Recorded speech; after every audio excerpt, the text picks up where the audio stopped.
কুমিল্লায় মাত্র ৫,০০০ টাকার বিনিময়ে স্ত্রীকে ৩ ধর্ষকের হাতে তুলে দিয়েছেন আবুল খায়ের নামের এক স্বামী। পরে ওই নারীকে ফসলি জমির গভীর নলকূপের ঘরে নিয়ে ধর্ষণ করে ৩ জন।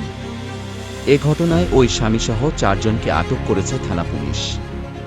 গত বুধবার ১৭ এপ্রিল জেলার বরুড়া উপজেলার শাকপুর এলাকায় এ ঘটনা ঘটে। পরে শুক্রবার ১৯ এপ্রিল সকালে ভুক্তভোগী নারী থানায় এসে অভিযোগ জানালে ৩ ধর্ষককে আটক করে বরুড়া থানা পুলিশ। তারা হলেন বরুড়া উপজেলার শাকপুর এলাকার মাদক কারবারি নুরু, মনির এবং মহিন। স্থানীয়রা জানান, শাকপুর এলাকার তাজুল ইসলামের ছেলে আবুল খায়ের একজন মাদকাসক্ত। গত বুধবার মাদক সেবনে টাকা না থাকায় একই এলাকার মাদক কারবারি নুরু, মনির ও মাহিনের কাছে মাত্র ৫,০০০ টাকায় বন্ধক রেখে মাদকের টাকা জোগাড় করেন স্বামী আবুল খায়ের। পরে বন্ধক নিয়ে ওই নারীকে ফসলি জমির গভীর নলকূপের ঘরে নিয়ে পালাক্রমে ধর্ষণ করেন নুরু, মনির ও মাহিন।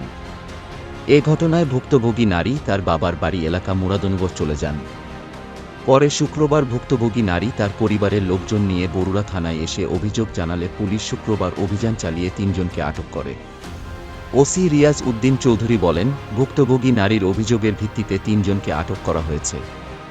তাদের বিরুদ্ধে নারী ও শিশু নির্যাতন দমন আইনে মামলা দায়ের করে আদালতে তোলার প্রক্রিয়া চলছে।